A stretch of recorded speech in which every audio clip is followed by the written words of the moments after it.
है कि ध्यान के जरिए रब मिलता है, कोई कहता है ज्ञान के जरिए रब मिलता है, तो कोई कहता है कि किस्मत के नाल ही रब मिलता है, कि जिन्हां दी किस्मत लिखिया होवे रब ने मिलना उन्होंने रब मिलता है।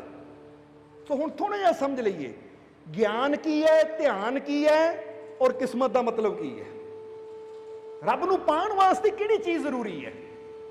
हुण जरा इस सवाल की गहराई नूं समझण वास्ते यानी इहदे जवाब नूं समझिए, असीं एक छोटी जी कहानी दसांगे जिस तो जवाब नूं समझना आसान हो जाएगा। कि एक बार एक शिकारी एक झील के किनारे घूम रहा सी। झील के किनारे घूम रहा सी, शाम का समा सी, जंगल चो शिकार करके आ रहा है। झील के किनारे किनारे तुरया है तो अचानक उसकी दृष्टि झील के अंदर गई। झील समझते हो ना, झील लेक जिथे पानी हुंदा है इकट्ठा। झील दे विच उसने की देखिया कि 3 सुनहरी मछलियां हैं जो पानी च घूम रही हैं। जिसले शिकारी ने देखिया वो 3 सुनहरी मछलियां, शिकारी हैरान रह गया कि इदां दियां अजीबो गरीब मछलियां तो अज तक मैं जिंदगी च देखिया ही कदी नहीं। खड़ गया, गौर नाल देख रहा उन्होंने घूमदियां।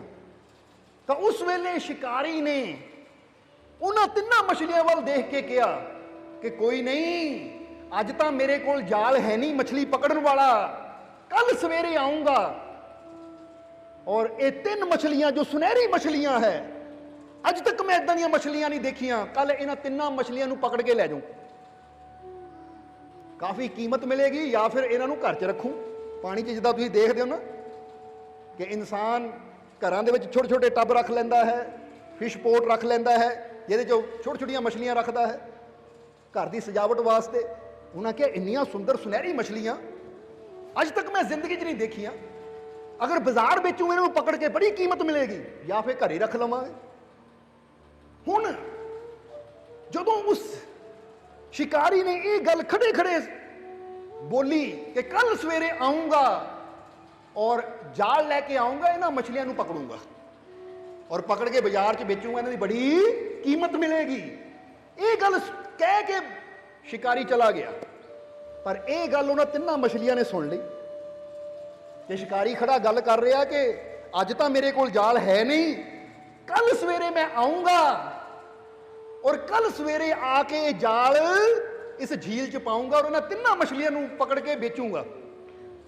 हुण जदों 3 मछलियां ने यह गल सुनी तो जरा हुण ध्यान देना, वो 3 मछलियां आपस में गल कर रही हैं और 3 मछलियां के नाम भी तुहानूं दस दईए कि पहली मछली का नाम सी ध्यान, पहली मछली का नाम सी ध्यान, दूजी मछली का नाम सी ज्ञान और तीजी मछली का नाम सी किस्मत।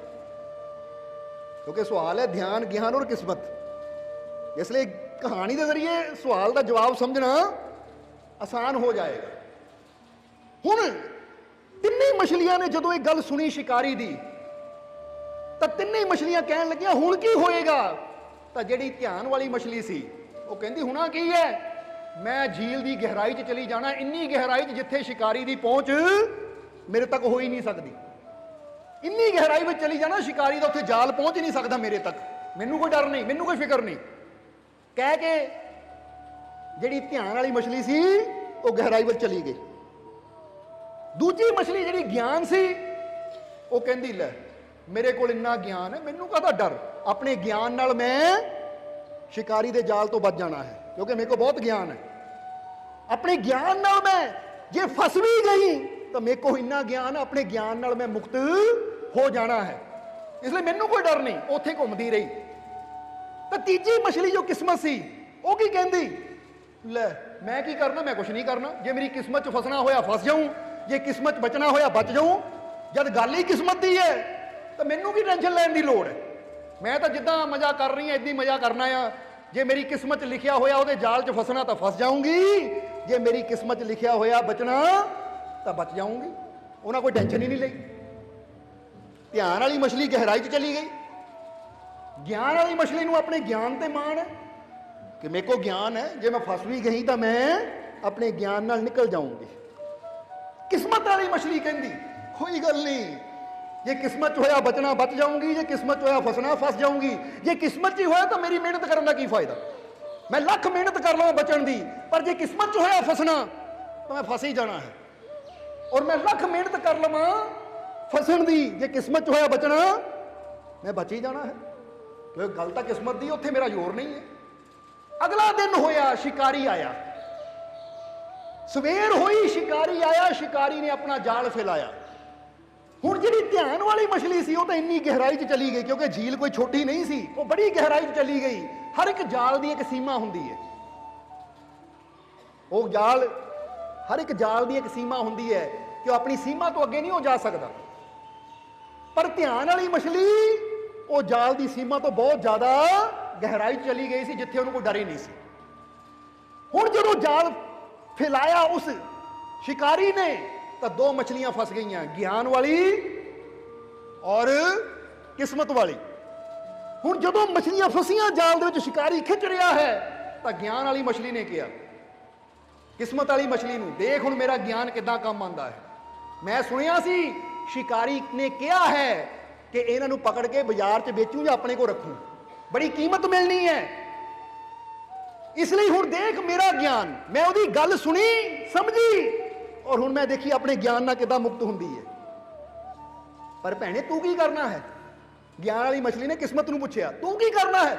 वो कहंदी मैं की करना, मैं तो कहा सी किस्मत च होया फसना फस जाऊंगी, देख मेरी किस्मत च फसना सी, हुण तो फस गई, हुण मैं की करना है? ये किस्मत की मर्जी है, मेरा की जोर। इसलिए मैं तो हुण जो होएगा देखी जाएगी। पर ज्ञान वाली मछली ने की कीता, जिद्दां ही शिकारी ने जाल खिंच के बाहर कढ़िया खोलिया, तो ज्ञान वाली मछली ने अपने ज्ञान दे नाल इदां लम्मी पै गई जिद्दां मरी हुंदी है, ये जान ही नहीं हुंदी। शिकारी ने कहा ओहो आ तो मरी हुई है, ये मेरे किस काम दी, क्योंकि मैनू तो जींदी चाहिए सी बेचण वास्ते।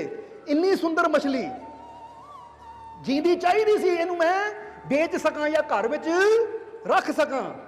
और वैसे भी कहा जाता है कि जे खानी भी होवे तो जींदी मछली जिहड़ी टपदी होवे तड़फदी होवे उहनूं मार के खाओ, जे पहले मरी होवे तो पता नहीं वो किसी जहरीले जानवर नूं खा के ना मर गई होवे। क्योंकि मछलियां जो कुछ खांदी तो विच जहरीला कीड़ा खा लो कि मछली मर जाए, तो यह मतलब मछली भी जहरीली हो जाती है कि ये तो पहले ही मरी हुई है। लगता है ना कोई जहरीला कीड़ा या जहरीली चीज़ ना विच खा ली होवे जिहदे नाल मर गई है, तो जे इहनूं घर ले जाके मैं वढ के खांदा आ तो किते मैनूं भी वो जहर ना चढ़ जाए और बेचण दे काम आनी नहीं, क्योंकि मर चुकी है। इसलिए उन्होंने मछली चक्की वापस झील में सुट दी। मरी उन्होंने मैं की करना है, ना खाण दे काम ना बेचण दे काम रखण दे काम। पर हुण जिहड़ी किस्मत वाली मछली सी वो टप रही है विच, क्योंकि पानी तो बाहर आके मछली टपदी है, उन्हें टपदी टपदी फड़ के पानी च पा लिया। जिहड़ा डब्बा लिआंदा सी कहंदा चलो 3 न्यां सही, एक तो काम आई, हुण इहनूं लिजा के बेचदे हैं। कहंदे किस्मत वाली मछली सारी जिंदगी हुण उच बंद है बॉक्स विच और घूम रही है उस दायरे के अंदर, तो लोग उन्होंने देख रहे हैं। पर बच गई 2 मछलियां जिहड़ियां कि अज भी वो झील का आनंद लै रही है। किहड़ी बची? ज्ञान वाली और ध्यान वाली। सो जदों गल आती है परमात्मा नूं असीं ध्यान के जरिए पा सकते हैं, ज्ञान के जरिए पा सकते हैं या किस्मत के जरिए पा सकते हैं, तो इस कहानी तो हुण समझना थोड़ा आसान हो जाएगा कि ज्ञान का मतलब की है, ध्यान का मतलब की है और किस्मत का मतलब की है। ध्यान का मतलब है हुण जरा समझ लीए, पर इस तो पहला ध्यान बारे समझिए। पहला वो शिकारी बारे समझ लीए। वो शिकारी कौन है? वो शिकारी है साडा मन, और जाल केड़ा है? जाल है साडियां इच्छावां।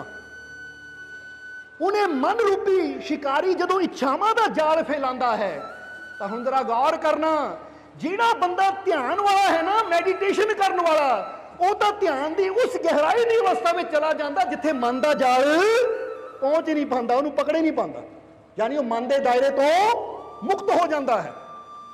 वो कहता हुण मैं इच्छावां तो बहुत अगे चला गया। जिहदा यही दसीदा ना, महात्मा बुद्ध कहते हैं कि मोक्ष किहदा नाम है? महात्मा के बुद्ध कहते मोक्ष का मतलब है कि तुहाडे श्वास चल रहे हैं पर तुहाडीआं इच्छावां खत्म हो गई, यानी जिंदगी हाले है, साह हाले चल रहे हैं, जीवन हाले है, पर हुण अंदरों इच्छावां खत्म हो गई। इहनूं कहंदे मोक्ष, इहनूं कहंदे मुक्ति। जदों जींदे जी साडीआं इच्छावां खत्म हो जाण, फिर असीं मोक्ष नूं पांदे हां। तां ਆਵਾਗਮਨ ਕਿਹਨੂੰ ਕਹਿੰਦੇ ਹੈ, 84 ਕਿਹਨੂੰ ਕਹਿੰਦੇ ਹੈ? ਉਹ ਕਹਿੰਦੇ ਸਵਾਸ ਮੁੱਕ ਗਏ ਪਰ ਇੱਛਾਵਾਂ ਹਾਲੇ ਹਜ਼ਾਰਾਂ ਹੀ ਹੈ। ਹਾਏ ਮੇਰਾ ਆਹ ਕੰਮ ਨਹੀਂ ਹੋਇਆ, ਮੇਰਾ ਉਹ ਕੰਮ ਨਹੀਂ ਹੋਇਆ। ਉਧਰੋਂ ਬੰਦਾ ਮਰਨ ਲੱਗਾ ਹੈ, ਫਿਰ ਵੀ ਉਹਦੇ ਮਨ 'ਚ ਹਜ਼ਾਰਾਂ ਇੱਛਾਵਾਂ ਹੈ, ਮੈਂ ਆਹ ਕਰਨਾ ਸੀ, ਮੈਂ ਉਹ ਕਰਨਾ ਸੀ। ਬਸ ਉਹਦੀਆਂ ਹਜ਼ਾਰਾਂ ਇੱਛਾਵਾਂ ਉਹਨੂੰ ਦੁਬਾਰਾ 84 ਦੇ ਚੱਕਰ 'ਚ ਲੈ ਆਉਂਦੀਆਂ ਹੈ। ਯਾਨੀ ਇੱਛਾਵਾਂ ਬਾਕੀ ਹੈ, ਸਵਾਸ ਮੁੱਕ ਗਏ ਤਾਂ 84 ਦਾ ਬੰਧਨ। ਤਾਂ ਜੇ ਸਵਾਸ ਹਾਲੇ ਚੱਲ ਰਹੇ ਹੈ, ਸਵਾਸ ਬਾਕੀ ਹੈ ਪਰ ਇੱਛਾਵਾਂ ਖਤਮ, ਉਹਨੂੰ ਕਹਿੰਦੇ ਮੋਕਸ਼। ਸੋ ਧਿਆਨ ਕਰਨ ਦੇ ਨਾਲ ਅਸੀਂ ਧਿਆਨ ਦੀ ਉਸ ਆਨੰਦ ਦੀ ਅਵਸਥਾ ਤੱਕ ਚਲੇ ਜਾਂਦੇ ਆ ਜਿੱਥੇ ਦੁੱਖ, ਚਿੰਤਾਵਾਂ, ਟੈਨਸ਼ਨਾਂ, ਪਰੇਸ਼ਾਨੀਆਂ, ਇੱਛਾਵਾਂ ਦਾ ਜਾਲ ਸਾਡੇ ਤੱਕ ਪਹੁੰਚਦਾ ਨਹੀਂ। ਉੱਥੇ ਤੱਕ ਆਨੰਦ ਦੀ ਅਵਸਥਾ ਰਹਿੰਦੀ ਹੈ। ਇਸ ਲਈ ਧਿਆਨ ਦਾ ਮਤਲਬ ਆਪਣੇ ਆਪ ਨੂੰ ਮਨ ਦੇ ਜਾਲ ਤੋਂ, ਇੱਛਾਵਾਂ ਦੇ ਜਾਲ ਤੋਂ ਬਹੁਤ ਅੱਗੇ ਲੈ ਜਾਣਾ। ਇਸੇ ਲਈ ਤਾਂ ਜਿਹੜੇ ਧਿਆਨ ਕਰਨ ਵਾਲੇ ਉਹ ਮਨ ਦੀਆਂ ਇੱਛਾਵਾਂ ਦੇ ਪਿੱਛੇ ਨਹੀਂ ਲੱਗਦੇ। ਹੁਣ ਫਿਰ ਆ ਜਾਂਦੀ ਹੈ ਗੱਲ ਗਿਆਨ ਦੀ। ਹੁਣ ਗਿਆਨ ਕਿਹਨੂੰ ਕਿਹਾ ਜਾਂਦਾ ਹੈ? ਗਿਆਨ ਦਾ ਮਤਲਬ ਕੀ ਹੈ? ਗਿਆਨ ਦਾ ਮਤਲਬ ਹੈ ਜਿੱਥੇ ਅਸੀਂ ਸਮਝ ਲੈਂਦੇ ਕਿ ਅੱਛੀ ਇੱਛਾ ਕਿਹੜੀ ਹੈ, ਮਾੜੀ ਇੱਛਾ ਕਿਹੜੀ ਹੈ। ਹੁਣ ਜੇ ਉੱਥੇ ਇੱਛਾਵਾਂ ਰੂਪੀ ਜਾਲ ਵਿੱਚ ਉਹ ਇਨਸਾਨ ਫਸ ਵੀ ਜਾਂਦਾ ਹੈ ਤਾਂ ਹੁਣ ਗਿਆਨ ਹੈ ਉਹਦੇ ਕੋਲ, ਤਾਂ ਗਿਆਨ ਦੇ ਨਾਲ ਉਹ ਮਨ ਦੀਆਂ ਇੱਛਾਵਾਂ ਦੇ ਜਾਲ ਨੂੰ ਕੱਟਣਾ ਸ਼ੁਰੂ ਕਰ ਦਿੰਦਾ ਹੈ, ਤੋੜਨਾ ਸ਼ੁਰੂ ਕਰ ਦਿੰਦਾ ਹੈ। ਉਹ ਫਿਰ ਮਨ ਦੇ ਪਿੱਛੇ ਨਹੀਂ ਚੱਲਦਾ ਬਲਕਿ ਆਪਣੇ ਗਿਆਨ ਦੇ ਨਾਲ ਇੱਛਾਵਾਂ ਤੋਂ ਬਚ ਕੇ ਬਾਹਰ ਨਿਕਲ ਆਉਂਦਾ ਹੈ। ਇਸੇ ਲਈ ਤਾਂ ਕਿਹਾ ਜਾਂਦਾ ਹੈ ਕਿ ਸ਼ੁਰੂਆਤ ਸਾਨੂੰ ਗਿਆਨ ਤੋਂ ਕਰਨੀ ਪੈਂਦੀ ਹੈ ਔਰ ਗਿਆਨ ਮਿਲਦਾ ਹੈ ਸੰਤਾਂ ਫਕੀਰਾਂ ਦੀ ਸੋਬਤ ਵਿੱਚ। ਕਿਉਂਕਿ ਜੰਮਦਾ ਬੱਚਾ ਧਿਆਨ ਦੀ ਅਵਸਥਾ 'ਚ ਜਰਾ ਗੌਰ ਕਰਨਾ ਹੁੰਦਾ ਹੈ, ਪਰ ਜਿੱਦਾਂ ਜਿੱਦਾਂ ਉਹ ਹੌਲੀ ਹੌਲੀ ਦੁਨੀਆ ਵਿੱਚ ਵਿਚਰਦਾ ਹੈ, ਦੁਨੀਆ ਦੀ ਤਰਫ ਉਹਦਾ ਧਿਆਨ ਜਾਂਦਾ ਹੈ, ਤਾਂ ਉਦਾਂ ਉਦਾਂ ਉਹ ਦੁਨੀਆ ਦੀਆਂ ਇੱਛਾਵਾਂ ਦੇ ਨਾਲ ਭਰਦਾ ਚਲਾ ਜਾਂਦਾ ਹੈ। ਮੈਨੂੰ ਆਹ ਚਾਹੀਦਾ ਹੈ, ਮੈਨੂੰ ਉਹ ਚਾਹੀਦਾ ਹੈ। ਹੁਣ ਉਹ ਅਵਸਥਾ ਹੁੰਦੀ ਹੈ ਕਿ ਬੱਚਾ ਇੱਛਾਵਾਂ ਦੇ ਵਿੱਚ ਫਸਦਾ ਚਲਾ ਜਾਂਦਾ ਹੈ। ਫਿਰ ਉਹ ਗੁਰੂਆਂ, ਰਹਿਬਰਾਂ, ਸੰਤਾਂ ਦੀ ਸੋਬਤ ਵਿੱਚ ਜਾਂਦਾ ਹੈ ਜਿੱਥੇ ਜਾ ਕੇ ਉਹਨੂੰ ਗਿਆਨ ਮਿਲਦਾ ਹੈ। ਫਿਰ ਗਿਆਨ ਮਿਲਣ ਦੇ ਨਾਲ ਉਹਨੂੰ ਸਮਝ ਆਉਂਦੀ ਹੈ ਕਿ ਜਿਹੜੇ ਜਾਲ ਵਿੱਚ ਮੈਂ ਫਸਿਆ ਹਾਂ, ਹੁਣ ਇਹ ਜਾਲ ਚੋਂ ਮੈਂ ਇਦਾਂ ਇਦਾਂ ਬਾਹਰ ਨਿਕਲ ਸਕਦਾ ਹਾਂ। ਇਸੇ ਲਈ ਤਾਂ ਜਦੋਂ ਸ਼ਬਦ ਦੀ ਗੱਲ ਆਉਂਦੀ ਤਾਂ ਉਹਨੂੰ ਯੁਕਤੀ ਕਿਹਾ ਜਾਂਦਾ ਹੈ, ਗੁਰੂ ਯੁਕਤੀ। ਗੁਰੂ ਯੁਕਤੀ ਦਾ ਮਤਲਬ ਹੁੰਦਾ ਹੈ ਕਿ ਜਿਹੜਾ ਸਾਨੂੰ ਉਹ ਯੁਕਤੀ ਦੇਵੇ ਕਿ ਕਿੱਦਾਂ ਅਸੀਂ ਮਨ ਦੇ ਜਾਲ ਚੋਂ ਬਾਹਰ ਨਿਕਲ ਸਕਦੇ ਹਾਂ। ਔਰ ਇਹੀ ਗੱਲ ਬੁੱਲੇ ਸ਼ਾਹ ਨੇ ਕਹੀ। ਇਸੇ ਲਈ ਤਾਂ ਹੀ ਬੁੱਲੇ ਸ਼ਾਹ ਦੇ ਸ਼ਬਦ ਤੋਂ ਸ਼ੁਰੂਆਤ ਕੀਤੀ ਕਿ ਬੁੱਲਿਆ ਕਰ ਸੋਬਤ ਫਕਰਾਂ ਦੀ, ਤੇਰਾ ਹੋ ਜਾਊ ਰੱਬ ਨਾਲ ਮੇਲਾ। ਇੱਥੇ ਬੁੱਲੇ ਸ਼ਾਹ ਨੇ ਇਹ ਨਹੀਂ ਕਿਹਾ ਕਿ ਤੂੰ ਗਿਆਨ ਪ੍ਰਾਪਤ ਕਰ, ਧਿਆਨ ਪ੍ਰਾਪਤ ਕਰ। ਉਹ ਕਹਿੰਦੇ ਸ਼ੁਰੂਆਤ ਵਿੱਚ ਮੁਰਸ਼ਦ ਦੀ ਸੋਬਤ ਕਰ, ਮੁਰਸ਼ਦ ਦੇ ਕੋਲ ਬੈਠ, ਫਿਰ ਮੁਰਸ਼ਦ ਤੇਰੀ ਅਵਸਥਾ ਨੂੰ ਦੇਖ ਕੇ ਤੈਨੂੰ ਮਾਰਗ ਦਿਖਾਏਗਾ ਕਿ ਕਿਸ ਤਰ੍ਹਾਂ ਤੈਨੂੰ ਉਹ ਪਰਮਾਤਮਾ ਦੇ ਘਰ ਤੱਕ ਲੈ ਕੇ ਜਾਣਾ ਹੈ। ਕਿਉਂਕਿ ਗਿਆਨ ਦਾ ਮਤਲਬ ਹੁੰਦਾ ਹੈ ਉਹ ਵਿਵੇਕ, ਉਹ ਸਮਝ। ਬੋਲੋ ਸਮਝਦੇ ਹੋ ਕਿ ਨਹੀਂ? ਜਿੱਦਾਂ ਫਰਜ਼ ਕਰੋ ਤੁਹਾਡੇ ਸਾਹਮਣੇ ਦੁੱਧ ਵੀ ਰੱਖਿਆ ਹੈ, ਤੁਹਾਡੇ ਸਾਹਮਣੇ ਜ਼ਹਿਰ ਵੀ ਰੱਖਿਆ ਹੈ। ਹੁਣ ਜਿਹੜਾ ਨਾ ਸਮਝ ਹੋਏਗਾ, ਜਿਹਨੂੰ ਪਤਾ ਹੀ ਨਹੀਂ ਹੈ ਕਿ ਦੁੱਧ ਕੀ ਹੈ ਔਰ ਜ਼ਹਿਰ ਕੀ ਹੈ।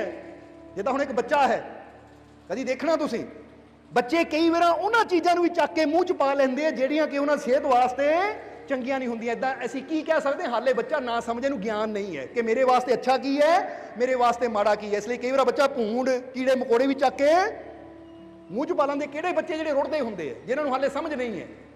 ਪਰ ਜਿੱਦਾਂ ਜਿੱਦਾਂ ਉਹਨਾਂ ਨੂੰ ਸਮਝ ਆਉਂਦੀ ਹੈ, ਨੌਲੇਜ ਮਿਲਦੀ ਹੈ, ਉਦਾਂ ਉਦਾਂ ਬੱਚਾ ਉਹਨਾਂ ਚੀਜ਼ਾਂ ਨੂੰ ਛੱਡਦਾ ਚਲਾ ਜਾਂਦਾ ਜਿਹੜੀਆਂ ਉਹਦੇ ਵਾਸਤੇ ਨੁਕਸਾਨਦਾਇਕ ਹੁੰਦੀਆਂ, ਤਾਂ ਉਹਨਾਂ ਚੀਜ਼ਾਂ ਨੂੰ ਪਕੜਦਾ ਚਲਾ ਜਾਂਦਾ ਜਿਹੜੀ ਉਹਦੇ ਵਾਸਤੇ ਫਾਇਦੇਮੰਦ ਹੁੰਦੀਆਂ ਹੈ।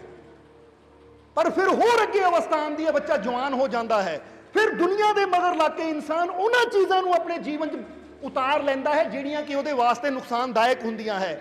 ਉੱਥੇ ਵੀ ਜ਼ਰੂਰਤ ਹੈ ਸਤਿਗੁਰ ਦੀ, ਗੁਰੂ ਦੀ, ਜਿਹੜਾ ਉਹਨੂੰ ਗਿਆਨ ਦਿੰਦਾ ਹੈ ਕਿ ਭਾਈ ਨਸ਼ਿਆਂ ਦਾ ਤਿਆਗ ਕਰ, ਬੁਰਾਈਆਂ ਦਾ ਤਿਆਗ ਕਰ, ਨਿੰਦਿਆ ਦਾ ਤਿਆਗ ਕਰ, ਨਫ਼ਰਤ ਦਾ ਤਿਆਗ ਕਰ, ਕ੍ਰੋਧ ਦਾ ਤਿਆਗ ਕਰ, ਕਿਉਂਕਿ ਇਹ ਉਹ ਚੀਜ਼ਾਂ ਹੈ ਜਿਹੜੀਆਂ ਤੇਰੀ ਜ਼ਿੰਦਗੀ ਨੂੰ ਨੁਕਸਾਨ ਪਹੁੰਚਾ ਸਕਦੀਆਂ, ਤੇਰੇ ਜੀਵਨ ਨੂੰ ਖਤਮ ਕਰ ਸਕਦੀਆਂ। ਸਤਿਗੁਰ ਗਿਆਨ ਦਿੰਦਾ ਹੈ। ਉਸ ਗਿਆਨ ਨੂੰ ਪ੍ਰਾਪਤ ਕਰਕੇ ਅਸੀਂ ਹੌਲੀ ਹੌਲੀ ਇਹ ਜਾਲ ਚੋਂ ਬਾਹਰ ਨਿਕਲਦੇ ਚਲੇ ਜਾਂਦੇ ਹਾਂ। ਇਸ ਲਈ ਪ੍ਰਮਾਤਮਾ ਨੂੰ ਪਾਉਣ ਵਾਸਤੇ ਕਿਸਮਤ ਦਾ ਕੋਈ ਰੋਲ ਨਹੀਂ ਹੈ ਕਿ ਜੇ ਬੰਦਾ ਕਵੇ ਕਿਸਮਤ 'ਚ ਹੋਇਆ ਰੱਬ ਮਿਲ ਜਾਏਗਾ, ਤਾਂ ਕਿਸਮਤ 'ਚ ਹੋਇਆ ਤਾਂ ਨਹੀਂ ਮਿਲਣਾ, ਫਿਰ ਹੀ ਜੋ ਮਰਜ਼ੀ ਕਰੀ ਜਾਈਏ। ਨਹੀਂ, ਕਿਸਮਤ ਬਾਰੇ ਅਸੀਂ ਬਹੁਤ ਵਾਰ ਸਤਸੰਗ ਵਿੱਚ ਖੁੱਲ੍ਹ ਕੇ ਦੱਸ ਚੁੱਕੇ ਹਾਂ ਕਿ ਜੇ ਬੰਦਾ ਕਿਸਮਤ ਤੇ ਸਭ ਕੁਝ ਛੱਡੇ ਤਾਂ ਫਿਰ ਇਨਸਾਨ ਘਰ 'ਚ ਬੈਠਾ ਰਵੇ, ਕਿਸਮਤ 'ਚ ਹੋਇਆ ਪਾਣੀ ਮਿਲ ਜਾਏਗਾ, ਕਿਸਮਤ 'ਚ ਹੋਇਆ ਨਹੀਂ ਮਿਲੇਗਾ, ਉੱਠ ਕੇ ਕੋਈ ਬਿਸਤਰ ਤੋਂ ਜਾਵਾਂ।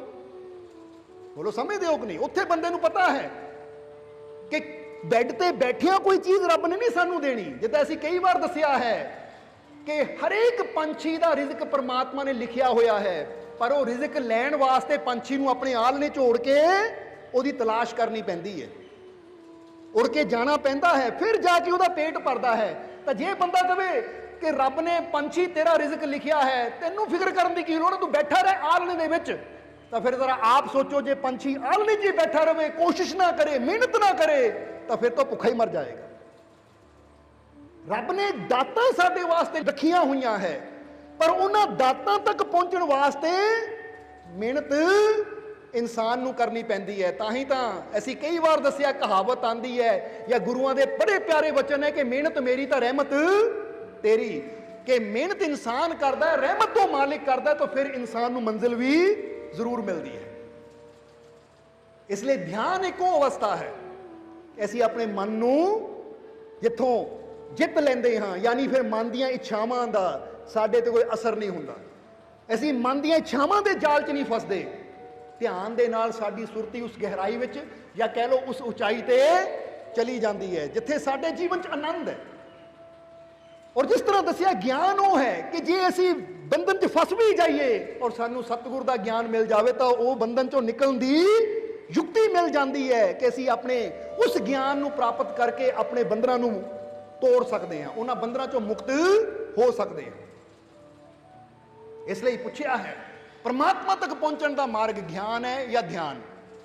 ਤਾਂ ਹੁਣ ਜ਼ਰਾ ਸਮਝ ਲੈਣਾ ਕਿ ਪਹਿਲਾਂ ਜ਼ਰੂਰੀ ਹੈ ਮੁਰਸ਼ਦ, ਸਤਿਗੁਰ, ਫਿਰ ਸਤਿਗੁਰੂ ਕੋਲ ਬੈਠ ਕੇ ਮਿਲਦਾ ਹੈ ਗਿਆਨ, ਔਰ ਫਿਰ ਗਿਆਨ ਦੇ ਜ਼ਰੀਏ ਹੀ ਇਨਸਾਨ, ਸਮਝ ਦੇ ਜ਼ਰੀਏ ਹੀ ਇਨਸਾਨ ਪਹੁੰਚਦਾ ਹੈ ਧਿਆਨ ਦੀ ਗਹਿਰਾਈ ਵਿੱਚ, ਕਿਉਂਕਿ ਬਿਨਾਂ ਗਿਆਨ ਤੋਂ ਧਿਆਨ ਵੀ ਨਹੀਂ ਹੋ ਸਕਦਾ। ਹੁਣ ਤੁਹਾਨੂੰ ਕਿਹਾ ਜਾਵੇ ਬੈਠ ਕੇ ਭਗਤੀ ਕਰ, ਤਾਂ ਹੁਣ ਤੁਹਾਨੂੰ ਪਤਾ ਹੀ ਨਾ ਹੋਵੇ, ਗਿਆਨ ਹੀ ਨਾ ਹੋਵੇ ਭਗਤੀ ਕਰਨੀ ਕਿੱਦਾਂ ਹੈ, ਮੈਂ ਬੈਠਣਾ ਕਿੱਦਾਂ ਹੈ, ਬੋਲਣਾ ਕੀ ਹੈ, ਜਪਣਾ ਕੀ ਹੈ, ਵਿਧੀ ਕੀ ਹੈ, ਤਾਂ ਬਿਨਾਂ ਵਿਧੀ ਤੋਂ, ਬਿਨਾਂ ਗਿਆਨ ਤੋਂ ਇਨਸਾਨ ਧਿਆਨ ਵੀ ਨਹੀਂ ਕਰ ਸਕਦਾ। ਜੇ ਬੰਦਾ ਕਹੇ ਸਿਰਫ ਗਿਆਨ ਦੀ ਲੋੜ ਹੈ ਤਾਂ ਮੈਨੂੰ ਰੱਬ ਮਿਲ ਜਾਏਗਾ, ਤਾਂ ਨਹੀਂ, ਗਿਆਨ ਦੇ ਨਾਲ ਨਾਲ ਧਿਆਨ। ਧਿਆਨ ਕਹਿ ਦਿੰਦੇ ਇਬਾਦਤ ਨੂੰ, ਧਿਆਨ ਕਹਿ ਦਿੰਦੇ ਬੰਦਗੀ ਨੂੰ, ਧਿਆਨ ਕਹਿ ਦਿੱਤਾ ਜਾਂਦਾ ਭਗਤੀ ਨੂੰ, ਸਿਮਰਨ ਨੂੰ, ਕਿ ਰੱਬ ਦੀ ਯਾਦ ਵਿੱਚ ਬੈਠਣਾ ਵੀ ਜ਼ਰੂਰੀ ਹੈ। ਕਿਉਂਕਿ ਗਿਆਨ ਤੁਸੀਂ ਤੁਰਦੇ ਫਿਰਦੇ ਵੀ ਕਰ ਸਕਦੇ ਹੋ। ਬੋਲੋ ਸਮਝਦੇ ਹੋ ਕਿ ਨਹੀਂ? ਯਾਨੀ ਗਿਆਨ, ਫਰਜ਼ ਕਰੋ ਕੰਨਾਂ 'ਚ ਤੁਸੀਂ ਸਤਸੰਗ ਦੇ ਸ਼ਬਦ ਤੁਹਾਡੇ ਪੈ ਰਹੇ ਹੈ, ਅੱਜ ਕੱਲ੍ਹ ਤਾਂ ਬੜਾ ਆਸਾਨ ਹੈ, ਮੋਬਾਈਲ ਦੇ ਵਿੱਚ ਸਤਸੰਗ ਲੋਡ ਹੈ, ਹੈੱਡਫੋਨ ਲਾਏ ਆ, ਤੁਰਦੇ ਫਿਰਦੇ ਵੀ ਤੁਸੀਂ ਉਹ ਗਿਆਨ ਸੁਣ ਸਕਦੇ ਹੋ, ਲੈ ਸਕਦੇ ਹੋ ਕਿ ਕੀ ਸਤਸੰਗ ਸਮਝਾਇਆ ਜਾਂਦਾ ਹੈ। ਪਰ ਜਦੋਂ ਬੰਦਗੀ ਦੀ ਗੱਲ ਆਉਂਦੀ ਹੈ, ਇਬਾਦਤ ਦੀ ਗੱਲ ਆਉਂਦੀ ਹੈ, ਉਹ ਚੀਜ਼ ਦਾ ਆਨੰਦ ਲੈਣ ਦੀ ਗੱਲ ਆਉਂਦੀ ਹੈ, ਤਾਂ ਫਿਰ ਆਨੰਦ ਲੈਣ ਵਾਸਤੇ ਸਾਨੂੰ ਸ਼ਾਂਤ ਹੋ ਕੇ ਬੈਠਣਾ ਪੈਂਦਾ ਹੈ। ਬੋਲੋ ਸਮਝਦੇ ਹੋ ਕਿ ਨਹੀਂ? ਇਹਨੂੰ ਇਦਾਂ ਸਮਝ ਲਓ ਕਿ ਬੰਦਾ ਕਹਿੰਦਾ ਭੁੱਖ ਲੱਗੀ ਹੋਈ ਹੈ, ਮੈਂ ਤੁਰੇ ਤੁਰੇ ਜਾਂਦੇ ਸਰਚ ਕਰ ਲਿਆ ਲਾਗੇ ਕਿਹੜਾ ਰੈਸਟੋਰੈਂਟ ਹੈ, ਕਿਹੜਾ ਹੋਟਲ ਹੈ, ਹੁਣ ਸਰਚ ਕਰ ਲਿਆ ਫਲਾਨੀ ਜਗ੍ਹਾ ਹੋਟਲ ਹੈ, ਪਰ ਹੁਣ ਜੇ ਖਾਣੇ ਦਾ ਸਵਾਦ ਲੈਣਾ ਤਾਂ ਸ਼ਾਂਤ ਹੋ ਕੇ ਬਹਿ ਕੇ ਹੀ ਮੈਂ ਸਵਾਦ ਲੈ ਸਕਦਾ। ਇਸੇ ਤਰ੍ਹਾਂ ਗਿਆਨ ਦਾ ਮਤਲਬ ਹੁੰਦਾ ਜਾਣਕਾਰੀ, ਕਿਸੇ ਚੀਜ਼ ਬਾਰੇ ਸਮਝ, ਕਿਸੇ ਚੀਜ਼ ਬਾਰੇ ਜਾਣਨਾ। ਔਰ ਜਦੋਂ ਇਨਸਾਨ ਮੁਰਸ਼ਿਦ ਦੇ ਕੋਲ ਬਹਿੰਦਾ ਹੈ ਤਾਂ ਇਨਸਾਨ ਆਪਣੇ ਅੰਦਰਲੇ ਰੱਬ ਬਾਰੇ ਜਾਣਦਾ ਹੈ, ਆਪਣੇ ਅੰਦਰਲੀ ਮੰਜ਼ਿਲ ਬਾਰੇ ਜਾਣਦਾ ਹੈ। ਜਦੋਂ ਉਹਦੀ ਜਾਣਕਾਰੀ ਮਿਲਦੀ ਹੈ ਤਾਂ ਫਿਰ ਧਿਆਨ ਦੇ ਜ਼ਰੀਏ ਬੰਦਾ ਉੱਥੇ ਪਹੁੰਚਣ ਦੀ ਕੋਸ਼ਿਸ਼ ਕਰਦਾ ਹੈ। ਸਮਝ ਆ ਰਹੀ ਹੈ ਕਿ ਨਹੀਂ? ਇਸ ਲਈ ਤਾਂ ਅਸੀਂ ਇੱਥੇ ਬੁੱਲੇ ਸ਼ਾਹ ਦਾ ਕਲਾਮ ਦੱਸਿਆ ਕਿ ਬੁੱਲੇ ਸ਼ਾਹ ਨੇ ਕਿਹਾ ਸ਼ੁਰੂਆਤ ਵਿੱਚ ਤਾਂ ਮੁਰਸ਼ਿਦ ਦੇ ਕੋਲ ਜਾਣਾ ਪੈਂਦਾ ਹੈ, ਉੱਥੇ ਬੈਠੇਗਾ, ਗਿਆਨ ਮਿਲੇਗਾ, ਜਾਣਕਾਰੀ ਮਿਲੇਗੀ, ਔਰ ਫਿਰ ਉਹ ਜਾਣਕਾਰੀ ਨੂੰ ਪ੍ਰਾਪਤ ਕਰਕੇ, ਉਹ ਮਾਰਗ ਨੂੰ ਪ੍ਰਾਪਤ ਕਰਕੇ, ਫਿਰ ਜਦੋਂ ਤੂੰ ਮਿਹਨਤ ਕਰੇਗਾ ਤਾਂ ਮੰਜ਼ਿਲ ਵੀ ਤੈਨੂੰ ਜ਼ਰੂਰ ਮਿਲੇਗੀ। ਪਰਮਾਤਮਾ ਤੱਕ ਪਹੁੰਚਣ ਦਾ ਮਾਰਗ ਗਿਆਨ ਹੈ ਜਾਂ ਧਿਆਨ? ਤਾਂ ਹੁਣ ਜ਼ਰਾ ਸਮਝ ਲੈਣਾ ਕਿ ਪਹਿਲਾਂ ਜ਼ਰੂਰੀ ਹੈ ਮੁਰਸ਼ਿਦ, ਸਤਿਗੁਰ, ਫਿਰ ਸਤਿਗੁਰੂ ਕੋਲ ਬੈਠ ਕੇ ਮਿਲਦਾ ਹੈ ਗਿਆਨ, ਔਰ ਫਿਰ ਗਿਆਨ ਦੇ ਜ਼ਰੀਏ ਹੀ ਇਨਸਾਨ, ਸਮਝ ਦੇ ਜ਼ਰੀਏ ਹੀ ਇਨਸਾਨ ਪਹੁੰਚਦਾ ਹੈ ਧਿਆਨ ਦੀ ਗਹਿਰਾਈ ਵਿੱਚ, ਕਿਉਂਕਿ ਬਿਨਾਂ ਗਿਆਨ ਤੋਂ ਧਿਆਨ ਵੀ ਨਹੀਂ ਹੋ ਸਕਦਾ। ਹੁਣ ਤੁਹਾਨੂੰ ਕਿਹਾ ਜਾਵੇ ਬੈਠ ਕੇ ਭਗਤੀ ਕਰ, ਤਾਂ ਹੁਣ ਤੁਹਾਨੂੰ ਪਤਾ ਹੀ ਨਾ ਹੋਵੇ, ਗਿਆਨ ਹੀ ਨਾ ਹੋਵੇ ਭਗਤੀ ਕਰਨੀ ਕਿੱਦਾਂ ਹੈ, ਮੈਂ ਬੈਠਣਾ ਕਿੱਦਾਂ ਹੈ, ਬੋਲਣਾ ਕੀ ਹੈ, ਜਪਣਾ ਕੀ ਹੈ, ਵਿਧੀ ਕੀ ਹੈ, ਤਾਂ ਬਿਨਾਂ ਵਿਧੀ ਤੋਂ, ਬਿਨਾਂ ਗਿਆਨ ਤੋਂ ਇਨਸਾਨ ਧਿਆਨ ਵੀ ਨਹੀਂ ਕਰ ਸਕਦਾ। ਜੇ ਬੰਦਾ ਕਹੇ ਸਿਰਫ ਗਿਆਨ ਦੀ ਲੋੜ ਹੈ ਤਾਂ ਮੈਨੂੰ ਰੱਬ ਮਿਲ ਜਾਏਗਾ, ਤਾਂ ਨਹੀਂ, ਗਿਆਨ ਦੇ ਨਾਲ ਨਾਲ ਧਿਆਨ। ਧਿਆਨ ਕਹਿ ਦਿੰਦੇ ਇਬਾਦਤ ਨੂੰ, ਧਿਆਨ ਕਹਿ ਦਿੰਦੇ ਬੰਦਗੀ ਨੂੰ, ਧਿਆਨ ਕਹਿ ਦਿੱਤਾ ਜਾਂਦਾ ਭਗਤੀ ਨੂੰ, ਸਿਮਰਨ ਨੂੰ, कि रब की याद विच बैठना भी जरूरी है, क्योंकि ज्ञान तुसी तुरदे फिरदे भी कर सकते हो। बोलो समझते हो कि नहीं? यानी ज्ञान फर्ज करो कन्ना च तुसी सत्संग दे शब्द तुहाडे पै रहे है, अजकल तो बड़ा आसान है, मोबाइल दे विच सत्संग लोड है, हैडफोन लाए है, तुरदे फिरदे भी तुसी वो ज्ञान सुन सकते हो, लै सकते हो कि की सत्संग समझाया जाता है। पर जो बंदगी की गल आती है, इबादत की गल आती है, वो चीज़ का आनंद लैन की गल आती है, तो फिर आनंद लैन वास्ते सानू शांत होकर बैठना पैंदा है। बोलो समझते हो कि नहीं? इनू इदां समझ लो कि बंदा कहता भुख लगी हुई है, मैं तुरे तुरे जाते सर्च कर लिया लागे किहड़ा रेस्टोरेंट है, किहड़ा होटल है, हुण सर्च कर लिया फलानी जगह होटल है, पर हुण जे खाने का स्वाद लेना तो शांत होकर बह के ही मैं स्वाद लै सकदा। इसी तरह ज्ञान का मतलब होंदा जानकारी, किसी चीज़ बारे समझ, किसी चीज़ बारे जानना। और जदों इंसान मुर्शद के कोल बैठता है तो इंसान अपने अंदरले रब बारे जानता है, अपने अंदरली मंजिल बारे जानता है। जदों उसकी जानकारी मिलती है तो फिर ध्यान के जरिए बंदा उत्थे पहुंचने की कोशिश करता है। समझ आ रही है कि नहीं? इसलिए असी इत्थे बुल्ले शाह का कलाम दसिया कि बुल्ले शाह ने कहा शुरुआत में तो मुर्शद के कोल जाना पैंदा है, उत्थे बैठेगा ज्ञान मिलेगा, जानकारी मिलेगी, और फिर वो जानकारी नू प्राप्त करके, वो मार्ग नू प्राप्त करके फिर जदों तू मेहनत करेगा तो मंजिल भी तेनू जरूर मिलेगी।